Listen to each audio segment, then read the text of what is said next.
호세아 28장 16절로 27절의 말씀을 우리 함께 봉독하도록 하겠습니다. 그때 아하스 왕이 아수르 왕에게 사람을 보내어 도와주기를 구하였으니 이는 에돔 사람들이 다시 와서 유다를 치고 그의 백성을 사로잡았음이며 블레셋 사람들도 유다의 평지와 남방 성읍들을 침노하여 벳세메스와 아얄론과 그데롯과 소고 및 그 주변 마을들과 딥나 및 그 주변 마을들과 김소 및 그 주변 마을들을 점령하고 거기에 살았으니 이는 이스라엘 왕 아하스가 유다에서 망령되이 행하여 여호와께 크게 범죄하였으므로 여호와께서 유다를 낮추심이라. 아수르 왕 디글랏 빌레셀이 그에게 이르렀으나 돕지 아니하고 도리어 그를 공격하였더라. 아하스가 여호와의 전과 왕궁과 방백들의 집에서 재물을 가져다가 아수르 왕에게 주었으나 그에게 유익이 없었더라. 이 아하스 왕이 곤고할 때에 더욱 여호와께 범죄하여 자기를 친 다메섹 신들에게 제사하여 이르되 아람 왕들의 신들이 그들을 도왔으니 나도 그 신에게 제사하여 나를 돕게 하리라 하였으나 그 신이 아하스와 온 이스라엘을 망하게 하였더라. 아하스가 하나님의 전의 기구들을 모아 하나님의 전의 기구들을 부수고 또 여호와의 전 문을 닫고 예루살렘 구성마다 제단을 쌓고 유다 각 성읍에 산당을 세워 다른 신에게 분향하여 그의 조상들의 하나님 여호와를 진노하게 하였더라. 아하스의 남은 사적과 모든 행위는 유다와 이스라엘 열왕기에 기록되니라. 아하스가 그의 조상들과 함께 누움에 이스라엘 왕들의 묘실에 들이지 아니하고 예루살렘 성에 장사하였더라. 그의 아들 히스기야가 대신하여 왕이 되니라. 아멘. 아멘. 역대기에 나오는 남유다 아하스 왕의 행적을 보면 굉장히 악한 모습들을 보게 됩니다. 이스라엘의 수많은 왕들 가운데 악한 일을 행하다가 하나님께 돌아온 왕들도 있고 또 하나님 앞에 올바른 길을 가다가 그 말년에 하나님을 떠난 자들도 있습니다. 그러나 이 아하스처럼 처음부터 마지막까지 하나님 앞에 범죄한 왕도 있었습니다. 과연 아하스 왕이 유다 왕인가 아니면 북이스라엘의 그 악한 왕들인가 헷갈릴 정도로 아하스는 악한 왕으로 불리고 있습니다. 그의 선대 왕도 그의 후대의 왕도 선한 왕으로 대표되는 자들임에도 불구하고 그는 온갖 악행을 저질렀습니다. 특별히 하나님 보시기에 악을 행했던 왕입니다. 그의 선대 왕 그리고 그의 후대 왕들을 보면 그런 악한 하나님 앞에 악한 짓을 할 그 DNA를 특별히 가진 것도 아닌데 그는 하나님 앞에 많은 죄를 범했습니다. 그렇다고 그가 특별히 게으르거나 폭정을 일삼는 왕도 아니었다라고 하는 것입니다. 그는 오히려 그 남유다를 부흥케 하기 위한 방책으로 외교적인 정치적인 애를 썼던 사람이기도 했습니다. 우리가 오늘 읽은 본문 말씀의 아하스 왕의 이름을 살펴보면 그 아하스라고 하는 이름의 뜻은 붙잡는 자, 소유하려는 자, 무언가를 움켜쥐려는 자라는 뜻을 가지고 있습니다. 그의 이름은 그가 살았던 신앙적인 태도와 굉장히 아이러니한 연결이 있습니다. 무엇을 붙잡을 것인가? 우리의 인생 가운데 무엇을 쥘 것인가? 라고 하는 것이 우리 인생의 향방을 결정한다라고 하는 데에 의미를 우리가 생각해 볼 수가 있겠습니다. 어제 우리가 읽었던 그 말씀을 기억해 보면 북이스라엘과 아람이 연합하여서 유다를 공격했습니다. 이로 인해서 아하스 왕은 아수르 왕에게 도움을 청합니다. 그의 이름처럼 그는 무언가를 붙잡았는데 그는 하나님 여호와 하나님을 의지하지 아니하고 하나님의 구원을 붙잡지 못하고 그는 세상 권력을 택하는 결정을 하게 되었습니다. 16절로 18절의 말씀, 오늘 본문의 말씀을 띄워주시기 바랍니다. 그때 아하스 왕이 아수르 왕에게 사람을 보내어 도와주기를 구했다라고 하였습니다. 이 아람과 북이스라엘 동맹군이 쳐들어왔을 때, 공격하였을 때 아수르의 원군을 요청하는 것을 16절에서 볼 수 있습니다. 하지만 그 아수르의 군대가 남유다에까지 출군하기까지는 시간이 좀 걸렸던 것 같습니다. 이미 크게 아람과 북이스라엘에게 당하고 말았습니다. 또한 이런 공경을 틈타서 에돔과 블레셋이 다시 유다를 공격하는 사태를 봅니다. 17절과 18절입니다. 이는 에돔 사람들이 다시 와서 유다를 치고 그의 백성을 사로잡았음이며 블레셋 사람들도 유다의 평지와 남방 성읍들을 침노하여 베세메스와 아얄론과 그데롯과 소고 및 그 주변 마을들과 딥나 및 그 주변 마을들과 김소 및 그 주변 마을들을 점령하고 거기에 살았다라고 기록하고 있습니다. 이러한 그 구절들 읽기만 하여도 남유다 주변에서 얼마나 혼란스럽고 큰 전쟁의 소용돌이가 있는지를 그 분위기들을 잠시나마 우리가 감지할 수가 있습니다. 이 아수르, 이 당시에 최강대국이었던 제국 아수르의 공격으로 인해서 아람의 수도인 다메섹이 점령이 되었습니다. 그리고 오래지 않아서 북이스라엘도 아수르에 의해서 멸망을 당합니다. 자, 아하스 왕은 이 주변 정세, 국제 정세의 이 힘의 논리들을 살펴보았을 것입니다. 자기와 별반 다르지 않았던 아수르에 비하면 약소국에 불과한 그 나라들이 흥망성쇠하는 것을 그의 눈으로 보았던 것입니다. 이 강력한 제국의 등장으로 인해서 주변의 많은 나라들에게는 큰 두려움이 되었고 누구와 손을 잡고 또한 누구와 척을 두느냐, 이것이 곧 나라의 흥망성쇠, 존망과 연결되어 있다라고 하는 것을 이 계산적인, 이 정치적인 이 머리로 계산하였을 것입니다. 이 남유다 왕이었던 아하스 왕은 철저하게 아수르의 편을 택합니다. 이 강력해지는 아수르를 경계하는 나라들도 있었습니다. 아람과 북이스라엘은 반아수르 정책을 펼쳤다가 아수르에게 공격을 당하고 멸망을 당했던 예가 됩니다. 그렇기 때문에 이 외교적으로 정치적으로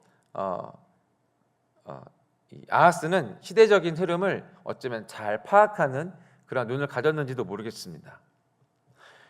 만약 반아수르 진영에 속하였다면은 아마도 잔인하게 멸망당했던 북이스라엘처럼 유다도 멸망당했을 것입니다. 이 얼마 되지 않은 작은 국력으로 그나마 이 나라를 존속하기 위해서 어쩌면 최선의 선택을 했지 않았을까라고 우리가 볼 수도 있을 것입니다. 하지만 힘의 논리로 관점으로만 보지 아니하고 우리가 하나님의 관점으로 바라본다면 이것은 잘못된 처신이라고 하는 것을 명백하게 알 수 있습니다. 성경은 정확하게 그 맥들을 짚어주고 있는 것을 우리가 보게 됩니다. 그 19절에서 우리가 볼 수 있는데요. 19절의 말씀을 함께 읽도록 하겠습니다. 시작. 이는 이스라엘 왕 아하스가 유다에서 망령되이 행하여 여호와께 크게 범죄하였으므로 여호와께서 유다를 낮추심이라. 아멘. 이 남유다의 계속되는 그 주변 국가들의 공격과 괴롭힘들은 그 남유다의 국력이 약하기 때문이라기보다는 그 국가의 리더였던 아하스가 하나님 앞에서 망령되이 행하였고 범죄하였기 때문이라고 말씀하고 있습니다. 곧 하나님께서 그 죄악으로 말미암은 징계를 주셨다라고 하는 것을 우리는 알 수 있습니다. 이 범죄함으로 인해서 징계를 주심은 분명한 메시지가 있는 것입니다. 징계는 하나님께서 그가 혹은 그의 백성들이 하나님께로 돌아오도록 하는 하나님의 메시지와 의도를 담고 있다라고 하는 것을 알아차려 하는 것입니다. 우리의 삶 가운데에서도 때로는 우리의 범죄함으로 인하여서 우리의 어떤 실수로 인하여서 하나님의 징계가 있을 수가 있습니다. 어려움이 오거나 또한 우리의 삶 가운데 곤고함이 찾아올 때에 그것이 무엇 때문인가 살펴봐야 할 그런 지혜가 필요합니다. 만약에 이것이 하나님의 징계구나라고 하는 것을 우리가 알아차린다면 그것은 우리가 하나님 앞에 무엇을 돌이켜야 하는지 우리를 살펴야 되는 그러한 기회가 될 것입니다. 역대하 7장 14절에 이렇게 말씀하고 있습니다. 내 이름으로 일컫는 내 백성이 그들의 악한 길에서 떠나 스스로 낮추고 기도하여 내 얼굴을 찾으면 내가 하늘에서 듣고 그들의 죄를 사하고 그들의 땅을 고칠지라. 우리가 알고 있는 아주 유명한 말씀입니다. 이스라엘 가운데 역병이 돌거나 가뭄이 임하거나 그 외적으로 인해서 고통을 당할 때 하나님 앞에 겸비하고 스스로 낮추고 기도하라라고 말씀하고 있습니다. 하나님의 얼굴을, 내 얼굴을 찾으면 하나님께서 그들의 기도를 들으시고 그들의 겸비함을 보시고 하나님께서 회복시키시겠다라고 하는 약속을 이스라엘 백성들에게 주셨습니다. 곧 우리 믿는 이들에게 주신 약속이기도 합니다. 하나님의 의도를 깨달을 수 있는 지혜와 힘은 하나님의 얼굴을 찾고 회개하도록 하는 예배에 있습니다. 예배가 그 삶의 중심이 될 때 그는 하나님의 의도와 하나님의 메시지를 깨달을 수 있는 기회가 주어집니다. 모든 시험에서 회복하기 위한 첫 번째 열쇠는 잃어버린 예배를 통해서 하나님과 관계를 다시 세우는 것입니다. 우리가 예배를 잃어버릴 때 하나님과의 관계를 잃어버리게 됩니다. 우리가 예배를 잃어버릴 때 하나님의 의도와 하나님의 말씀을 듣지 못하게 됩니다. 우리가 예배에 실패하게 될 때 우리는 하나님의 징계로부터 하나님의 마음을 찾을 수 없게 됩니다. 신명기 8장 2절과 3절의 말씀을 한 번 더 보겠습니다. 2절과 3절의 말씀을 함께 읽어보도록 하겠습니다. 시작. 내 하나님 여호와께서 이 40년 동안에 내게 광야길을 걷게 하신 것을 기억하라. 이는 너를 낮추시며 너를 시험하사 내 마음이 어떠한지 그 명령을 지키는지 지키지 않는지 알려 하심이라. 너를 낮추시며 너를 줄이게 하시며 또 너도 알지 못하며 네 조상들도 알지 못하던 만나를 내게 먹이신 것은 사람이 떡으로만 사는 것이 아니요 여호와의 입에서 나오는 모든 말씀으로 사는 줄을 내가 알게 하려 하심이니라. 아멘. 아멘. 이스라엘 백성들이 40년 동안에 광야의 길을 걷게 하신 것은 하나님의 뜻과 하나님의 의도가 담겨져 있습니다.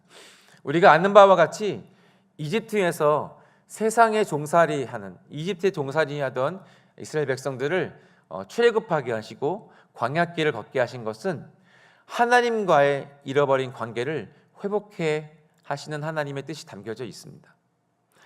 불기둥과 구름기둥으로 모든 적들로부터 이들을 보호하시고 이들을 가는 곳마다 승리케 하신 것은 그의 신이 떨어지지 아니하고 옷이 헤어지지 아니하고 하늘의 천사들의 음식인 만나를 먹게 하신, 그리고 바위에서 물이 나게 하셔서 그들의 갈증을 해소케 하신 이 모든 역사들과 기적들은 하나님께서 이들에게 주신 예배의 회복을 이 아주 비싼 값을 주고 이스라엘 백성들에게 명하시고 회복케 하신 그러한 사건입니다.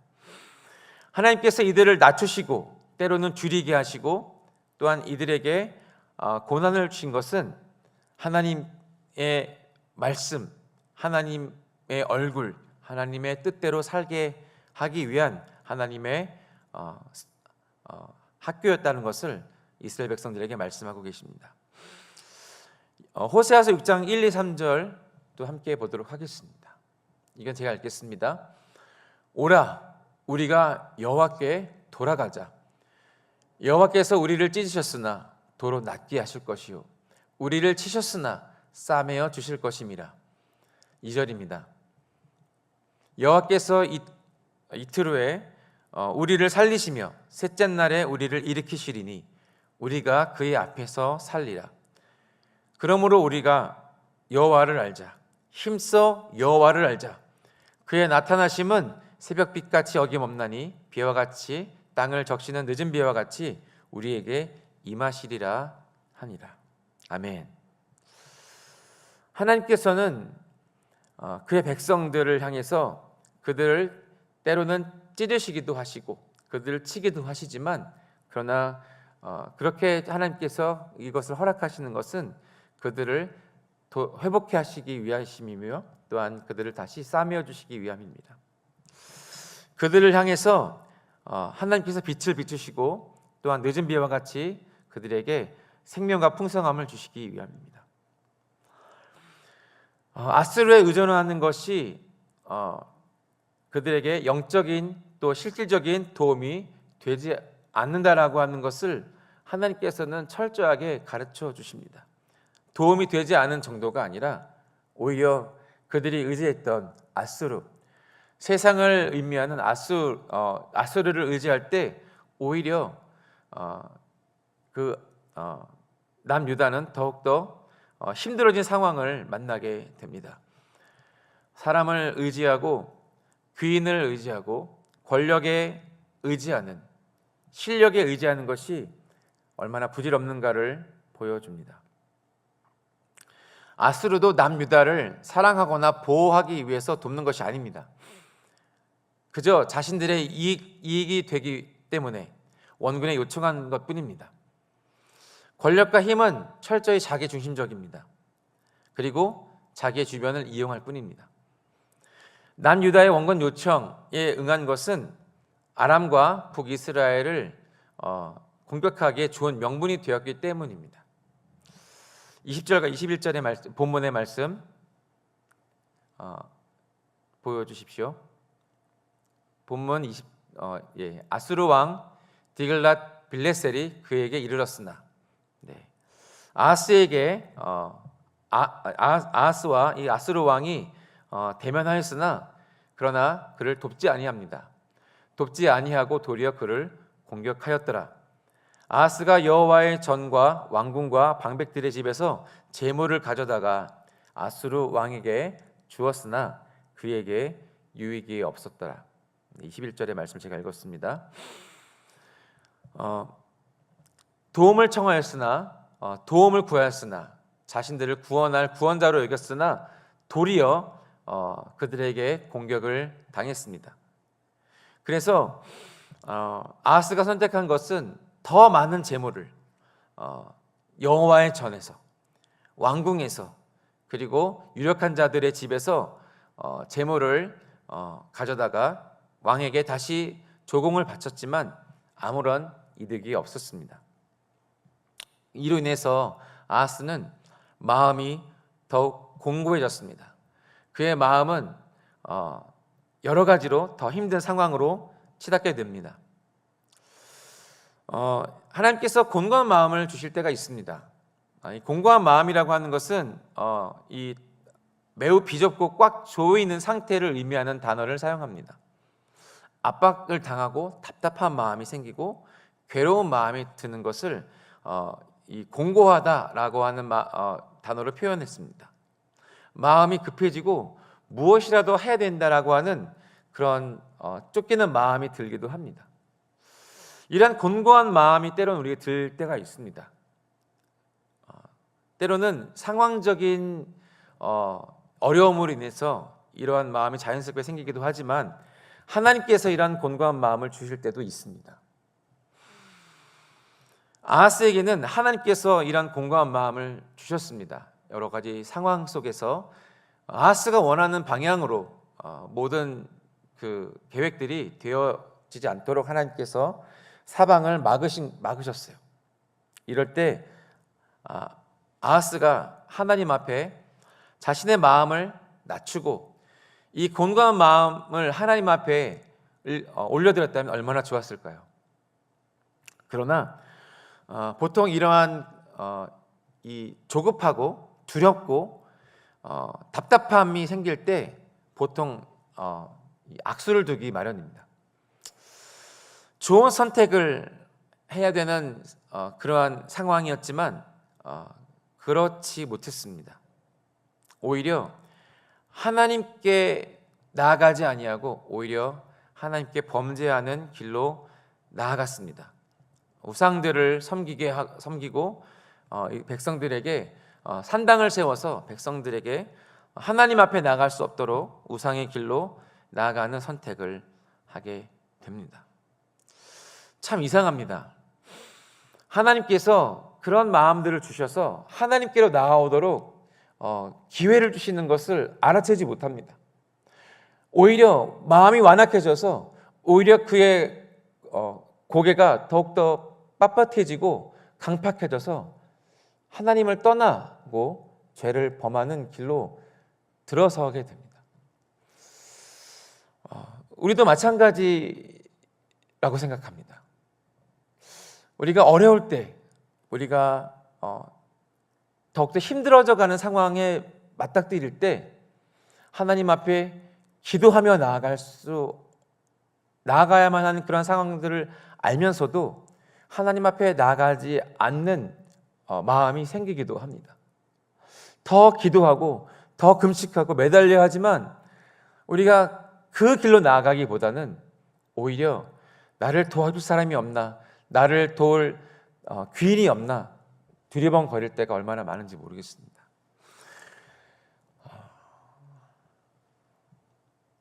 아하스는 오히려 하나님의 전의 기구들을 모아서 그것을 부수고 오히려 하나님 앞에 나아가려고 하는 그 모든 기회들을 다 박탈하고 맙니다.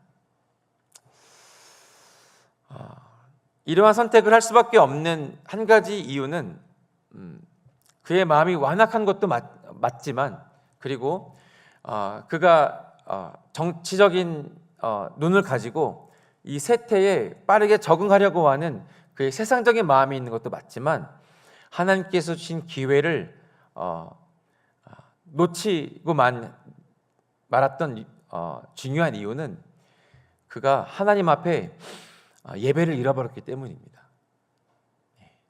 예배를 잃어버린 자는 하나님께서 주신 기회들을 잃어버리고 맙니다. 하나님의 의도를 깨닫지 못하게 됩니다. 우리에게 만나는 상황이나 여러 가지 어려움이나 또 내 내면적으로 내가 느끼고 있는 여러 가지 이 어려움들에 대한 돌파구를 하나님께로 찾지 못하는 이유는 우리가 예배에 실패했기 때문입니다.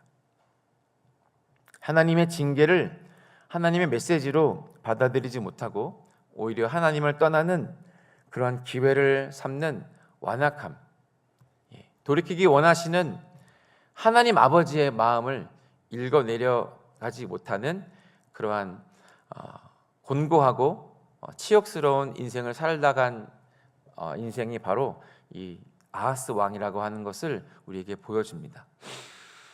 철저하게 예배에 실패한 사람의 모습을 보여줍니다. 하나님께서 돌아오도록 마음을 낮추게 하시는 상황과 내면의 상황들을 전혀 눈치채지 못하고 오히려 정치적인 계산을 앞세워서 지금 내 상황 가운데 이루어지고 있는 추세를 신경 쓰다가 그는 하나님 앞에 악한 왕으로 그는 인생을 마감합니다. 마지막 11서 12장 5절, 6절, 11절의 말씀을 마지막으로 함께 보겠습니다. 이 5절, 6절, 11절의 말씀을 우리 같이 한번 읽어보겠습니다. 5절의 말씀입니다. 시작. 또 아들들에게 권하는 것 같이 너희에게 권하면 하신 말씀도 잊었도다. 일러스되 내 아들아, 주의 징계하심을 경히 여기지 말며 그의 꾸지람을 받을 때에 낙심하지 말라. 주께서 그 사랑하시는 자를 징계하시고 그가 받아들이시는 아들마다 채찍질하심이라 하였으니 11절입니다.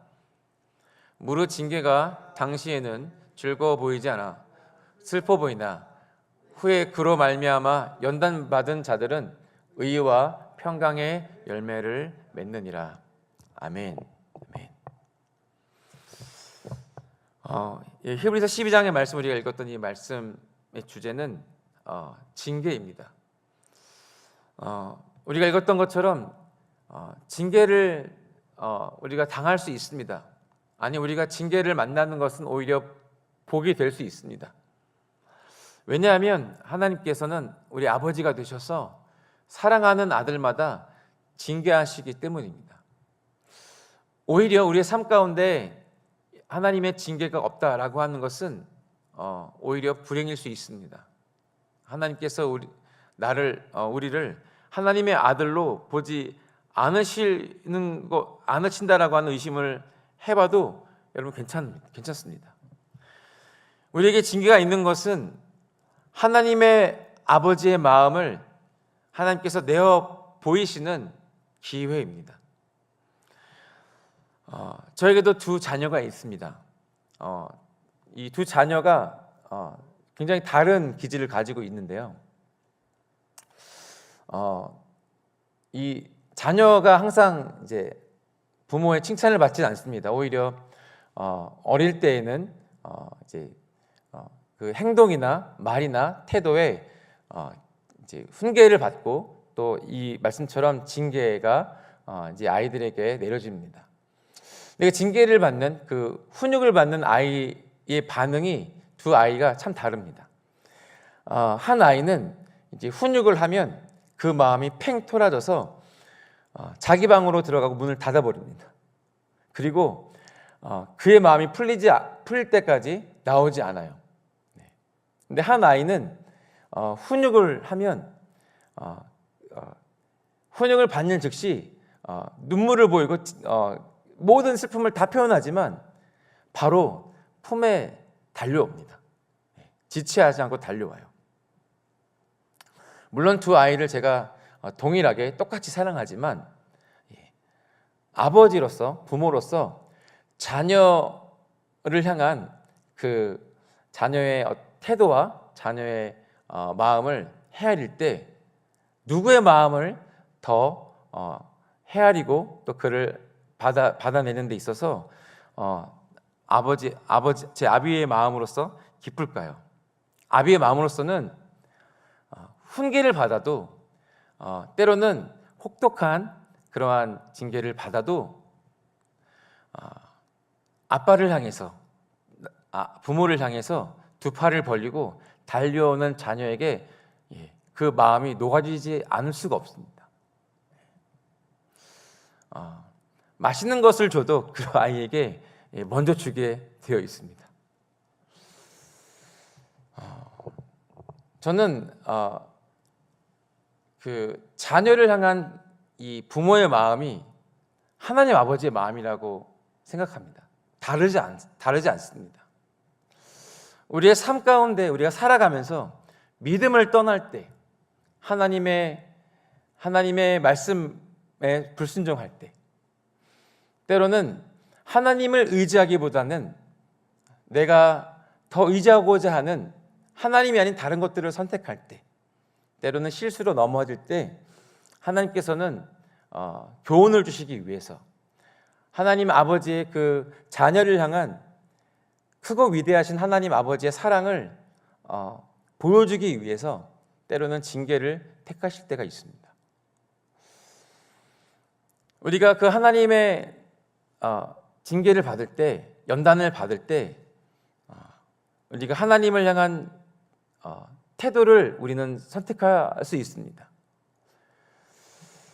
한 자녀는 그 훈육을 받고 그의 감정이 상하여서 자기의 방에서 틀어박혀서 밥도 먹지 않고 나오지 않는 자녀가 있는 반면에, 어떤 자녀는 내가 비록 매를 맞고 또 훈계를 받았지만 나를 받아주는